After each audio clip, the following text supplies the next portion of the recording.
بسم اللہ الرحمن الرحیم۔ آج ہم انشاءاللہ غسل سے متعلق کچھ احکام پڑھیں گے، چونکہ ہمارے ابھی طہارت کا ہی باب چل رہا ہے۔ غسل کب فرض ہوتا ہے اور غسل کا طریقہ کیا ہے؟ رسول اللہ صلی اللہ علیہ وسلم نے فرمایا ان اللہ لا یستحی من الحق، اللہ تعالی حق بات کو بیان کرنے سے حیا نہیں کرتے۔ تو غسل کے جو مسائل ہیں ان میں بھی بعض دفعہ کچھ ایسی باتیں آتی ہیں جو بظاہر حیا کے خلاف ہیں، لیکن علم کی ایک بات ہے، سیکھنے اور سکھانے میں حیا اگر کریں گے تو پھر ظاہر ہے ساری زندگی جاہل ہی رہے گا انسان۔ اور غسل کے مسائل سیکھنا اس لیے ضروری ہے کہ غسل جب فرض ہوتا ہے تو جب تک مکمل غسل نہ ہو آپ کی نماز ادا نہیں ہوتی۔ رسول اللہ صلی اللہ علیہ وسلم نے فرمایا الماء من الماء، حدیث ہے کہ غسل فرض ہوتا ہے خواہش نفس کے ساتھ جسم سے منی خارج ہونے سے۔ مرد پہ غسل کب فرض ہوگا؟ جب اس کے جسم سے شہوت کے ساتھ منی خارج ہو۔ منی بالکل سفید رنگ کی چیز ہے، ایک ہوتی ہے مزی۔ شہوت پیدا ہونے سے اگر کسی کے مرد یا عورت کے صرف رطوبت خارج ہونا شروع ہو گئی اس سے غسل فرض نہیں ہوتا۔ جب تک مکمل شہوت پوری نہیں ہو جاتی اور مادہ منویہ خارج نہیں ہو جاتا، چاہے احتلام کی صورت میں ہو یا کسی بھی طرح سے ہو۔ مردوں کے ساتھ چونکہ یہ بہت زیادہ ہوتا ہے، نائٹ فال کی صورت میں مردوں پر غسل کی یہ صورت بہت زیادہ فرض ہوتی ہے۔ جیسے ہی بلوغت ہوتی ہے تو احتلام شروع ہو جاتا ہے، ہفتے میں 1 دفعہ 2 دفعہ 3 دفعہ، بعض نوجوانوں کو روزانہ بھی 2 دفعہ ہوتا ہے، جبکہ خواتین میں یہ والے غسل کی صورت بہت ہی کم ہوتی ہے کہ ان کو نائٹ فال ہو یا اس طرح سے غسل فرض ہو۔ ہزاروں میں کسی ایک عورت کے ساتھ ایسا ہوتا ہے۔ ایک صورت تو یہ ہے غسل فرض ہونے کی۔ دوسری صورت کیا ہے کہ جب انسان اپنی زوجہ کے ساتھ ملاپ کرے اور انٹرکورس ہو جائے، چاہے اس صورت میں ڈسچارج دونوں میں سے کوئی ہو یا نہ ہو، لیکن دونوں پہ غسل فرض ہو جائے گا، مرد پہ بھی اور عورت پہ بھی۔ یہ تو مردوں کے غسل کے فرض ہونے کا ہے۔ مردوں کے غسل میں ایک چیز یہ بھی ہے کہ اگر آپ نے رات کو نیند کی اور صبح آپ اٹھے اور آپ نے کپڑوں پہ نشان دیکھا، اب آپ کو یہ پتہ نہیں چل رہا کہ یہ منی کا نشان ہے یا مزی کا ہے، تو بھی آپ پر غسل کرنا فرض ہے۔ یہی سمجھا جائے گا کہ یہ آپ خواب میں ڈسچارج ہوئے ہیں۔ عورت پر جو غسل فرض ہوتا ہے ایک اور صورت میں ہوتا ہے کہ جب خواتین کو ایام آنا بند ہو جاتے ہیں، حیض یا نفاس سے جب پاک ہو جائیں تو بھی ان پہ غسل فرض ہے۔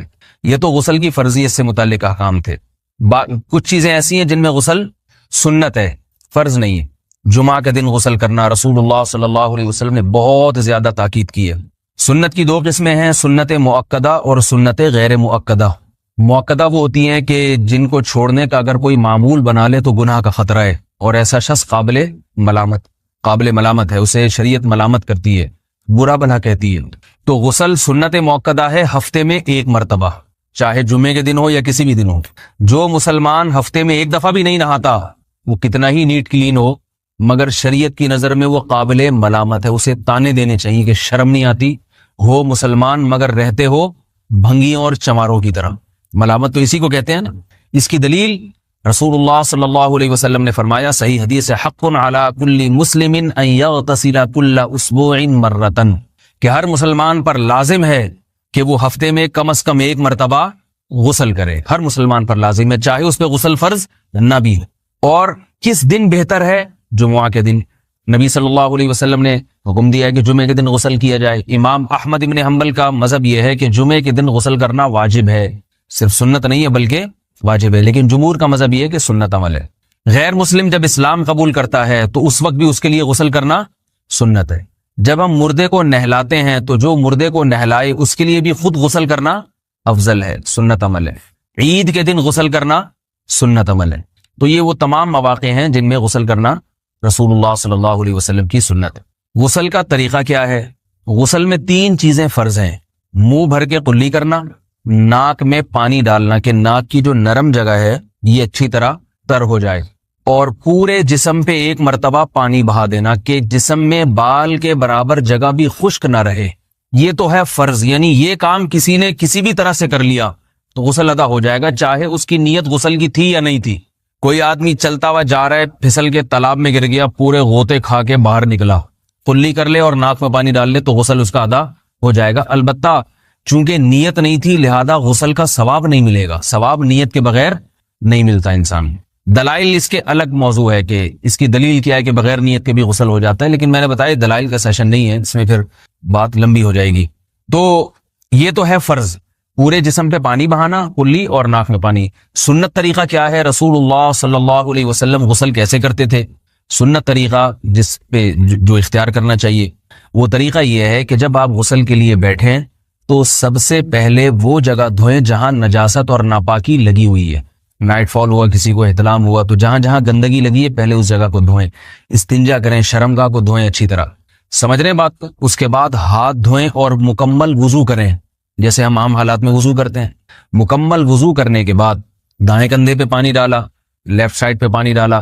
پہلے زمانے میں تو چلو سے غسل ہوتا تھا, ہاتھ دھو لیے تو اب چلو سے پانی لے کے یہاں ڈالا جا رہا ہے, چلو سے پانی لے کے یہاں ڈالا جا رہا ہے, پورے جسم پہ ملا جا رہا ہے, اور چلو سے پانی لے کے 3 دفعہ سر پہ ڈالا جا رہا ہے.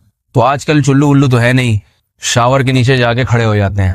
تو اس میں یہ کہ شاور کھولے اس میں کھڑے ہو جائیں, سارے چلو اس میں خود بخود ہی ہو جائیں گے, پورے جسم پہ پانی بہہ جائے گا. نبی صلی اللہ علیہ وسلم کے دور میں یہ جدید چیزیں نہیں تھیں, شیمپو اور صابن. تو آپ صلی اللہ علیہ وسلم بیری کے پتوں سے غسل کی ترغیب دیا کرتے تھے. بیری کے پتوں کو اگر پانی میں پکایا جائے تو پانی میں میل کچیل صاف کرنے کی صلاحیت بہت بڑھ جاتی ہے. ہمارے زمانے میں اس تکلف کی ضرورت نہیں ہے, صابن ملتے ہیں اس سے نہایا کریں. بہرحال کہنے کا مقصد یہ آپ لوگوں سے, تو یہ سنت طریقے سے غسل ہو جائے گا آپ کا. سمجھ رہے ہیں بات کو؟ سب سے پہلے استنجا کیا, اس کے بعد وضو کر لیا, اس کے بعد غسل کر لیا. اگر کسی نے غسل میں وضو نہیں کیا اور ویسے ہی پورے جسم پہ پانی بہا دیا تو بھی اس کا وضو خود بخود ہو جائے گا. اس غسل سے وہ نماز پڑھ سکتا ہے, کیونکہ بعض لوگ غسل کرنے کے بعد دوبارہ وضو کر رہے ہوتے ہیں. اس کی ضرورت نہیں ہے, کیونکہ جب غسل کرتے ہیں تو وضو والے اعضاء تو خود بخود اس میں دھل جاتے ہیں. یہ ہے غسل کا طریقہ.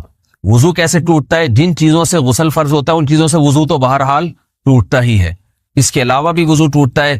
اس سے پچھلے لیکچر میں نے کچھ تفصیل بتائی تھی کہ نجاست جسم سے کہیں سے بھی خارج ہو جائے یا نجاست نکل کے بہہ پڑے.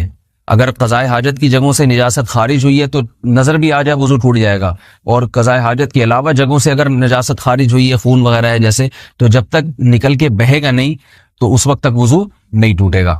سمجھ رہے ہیں بات کو؟ وضو کا طریقہ کیا ہے؟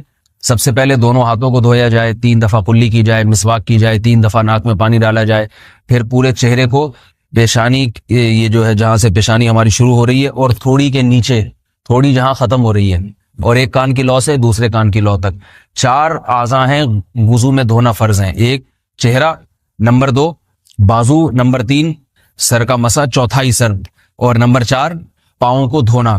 اس کی دلیل قرآن مجید کی مشہور آیت ہے فَاغْسِلُوا وُجُوهَكُمْ وَأَيْدِيَكُمْ إِلَى الْمَرَافِقِ. اللہ فرماتے ہیں ایمان والو, جب نماز کا ارادہ ہو تو اپنے چہروں کو اور اپنے ہاتھوں کو دھو, سر کا مسا کرو اور پاؤں کو ٹخنوں سمیت دھو. دھونے کا حکم ہے قرآن مجید میں. البتہ سر کے بارے میں یہ نہیں آئے پورے سر کا مسا کرو, بلکہ آ رہا ہے وَامْسَحُوا بِرُؤُوسِكُمْ. با کا لفظ ہے, با آتی ہے تبعیض کے لیے کہ سر کے بعض حصے کا مسا. اب بعض حصے کا قرآن حدیث میں کہیں تذکرہ نہیں ہے, تو اس میں فقہاء کرام کے اجتہادات ہیں. امام شافعی فرماتے ہیں تھوڑا سا بھی ٹچ کر لیا سر کو ہو جائے گا. امام ابو حنیفہ فرماتے ہیں نہیں, کم از کم 1/4 کا ہونا ضروری ہے. سب کے اپنے اپنے دلائل ہیں, ان دلائل میں نہیں جاتا. فقہ حنفی کو جو فالو کرنے والے ہیں تو ان کو چاہیے کم از کم 1/4 سر کا مسا, یہ فرض ہونے کے لیے ضروری. مگر سنت کیا ہے؟ پورے سر کا مسا.